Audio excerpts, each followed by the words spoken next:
The power of these two little words cannot be overstated when you use them and when you state them, and certainly when you use the feeling of them with a man, you can get what it is that you desire and deserve. And the more you like a man, the more important it is to use these two words and the feeling of these two words. And I'm going to get into how you do that. It's simple, but it's not easy when you really like someone. But it is so important. The more you like him, that you do it, because this is a concept that gets to the deepest part of a man in terms of his natural, normal inclination and proclivity to pursue. If you know anything about me or my work, you know that I talk about in my book, Why Won't He Commit? How a Man Decides to Make You the One, the 3 C's of men. They are all about challenge, competition, and conquering. And when you understand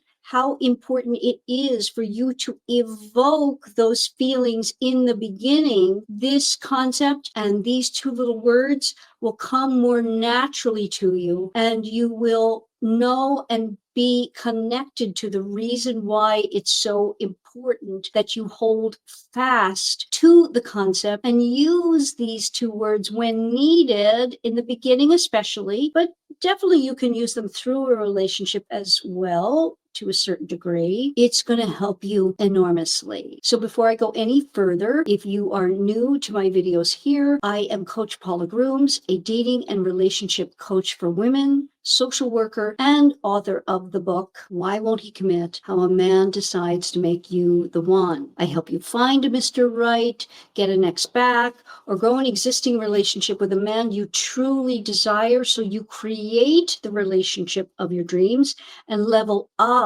to the complete commitment you totally deserve. Make no mistake, we as women in relation to men create a relationship. We lay the groundwork, we provide the boundaries, and we set the pace so that the man pursues, which is his natural proclivity, and through that pursuit, which is presenting a challenge, he feels that little bit of competition, not with you, but for you, and he wants to conquer you. And through that process is how he falls in love. When we take this process away from men, we take away the very beautiful thing of a man falling in love. We don't want to do that. We want you to fall in love through your natural process, which is very, very different from the man's. And it's why we need to be the pace car, set the boundaries, and really lay the foundation for how things are going to go. When a man truly wants you for more than just sex, he will follow this pace. And what's interesting to me is it's actually in the act of setting the pace that he falls for you. You are going to know when I say these two words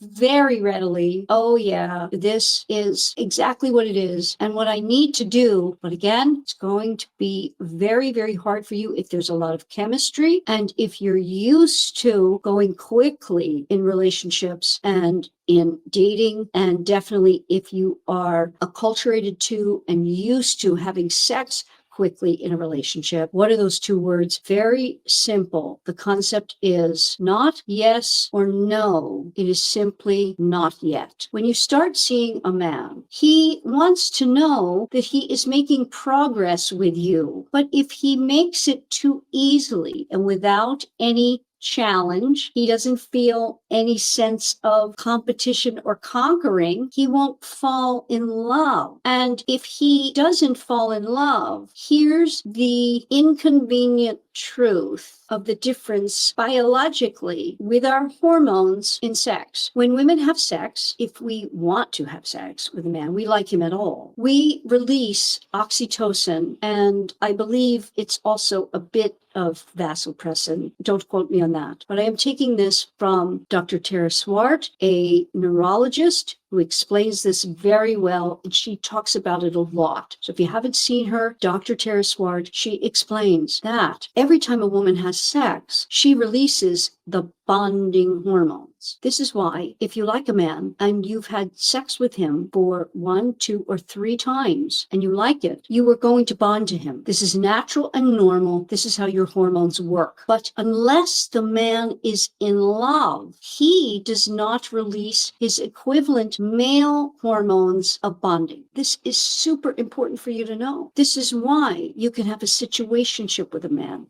a friends with benefits, and you can't understand why does he not feel what you feel. It's biological to a great degree. If he hasn't been put through the paces of not yet, so that he feels the challenge, the competition, and the conquering, so that he falls in love first, they have done actual studies of the release of the bonding hormones. When a man is in love, when he has sex, he releases them as well. If he's not in love, he doesn't. It's why men can so cavalierly go and have sex with women and it doesn't mean anything. Yes, think about our society. Do women want to go and pay for a man to have sex with them? No, that's not going to float our boat. And for many men, it doesn't float their boat either. But the newness of a woman with whom they're not attached and not in love, they can absolutely have sex and they can walk away from it and it doesn't have any profound effect on them. This is natural. This is biological. Men are built to do that biologically, anthropologically, and we have to pay deference to it to save ourselves and to help a man grow in love, because it's a beautiful experience that we want men to have, because then they will be bonded and we then can have the relationships we desire and deserve. So the concept of not yet and using those 2 words helps you pace things as much as him, because we don't want a man to be feeling it's a never in terms of sex or a no, because if it's a no and he feels like he's not going to get there, well, then there's no bar for him to reach. That doesn't feel very good in terms of the challenge. So we want to give him that challenge. In other words, when you're dating, there's more and there's more. And if he immediately wants sex, you say simply, I'm really enjoying this. I'm just not ready yet to go to that next step. Not yet. It's that simple. He will respect it if he wants more than just sex with you. If he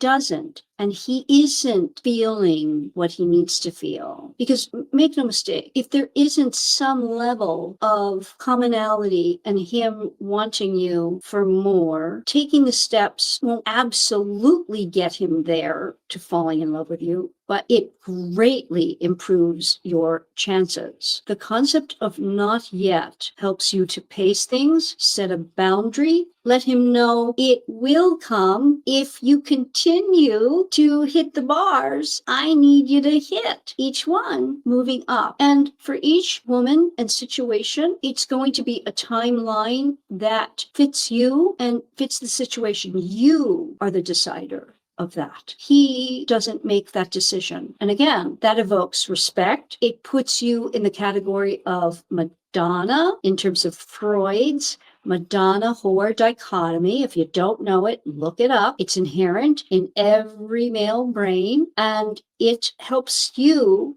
to understand that men are black and white about this. There are women to just have fun with and women who are relationship and girlfriend material. You want to be here with him if you like him. And men know that women who are in this category, they do set the pace, and it is a not yet. So make sure that you use this concept. And if you need more help with it, I am here to help you with that. Watch these videos, subscribe to the channel. That is very helpful to me as well, but mostly to you, so you get videos that will be helpful to you like this. Hit the subscribe, hit the red alert bell so you don't miss any of my upcoming videos. Join the 80/20 Wonder Club. That is the club and membership for the Make and Wonder podcast. Men fall in love through wondering. What is wondering? Wondering is, when am I going to get this? What do I have to do to get this? How do I get this?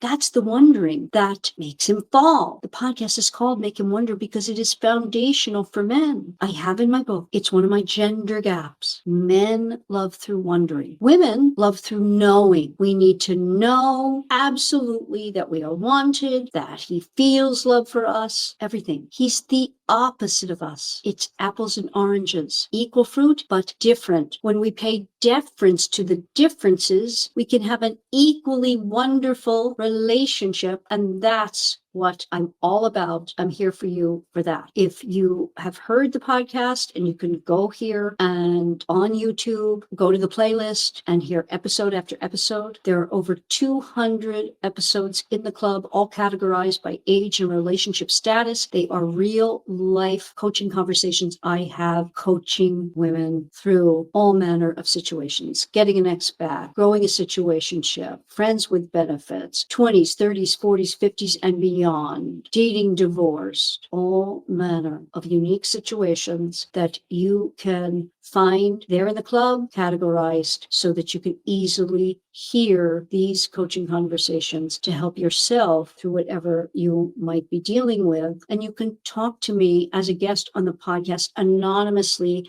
and for free. The information is below in the description. I would be happy to talk to you, whether it's for free on the podcast. In the club, you can have a chance to talk to me on a live, anonymously, audio only, and you can actually have a full coaching experience with me as a yearly member of the club. So I recommend that. If not, and you want to have a private consultation with me, you can do that as well. With that, I'm going to love and leave you so your man doesn't. Be sure to use the concept of not yet to help you get to where you want in your relationship. And I will see you in the next video.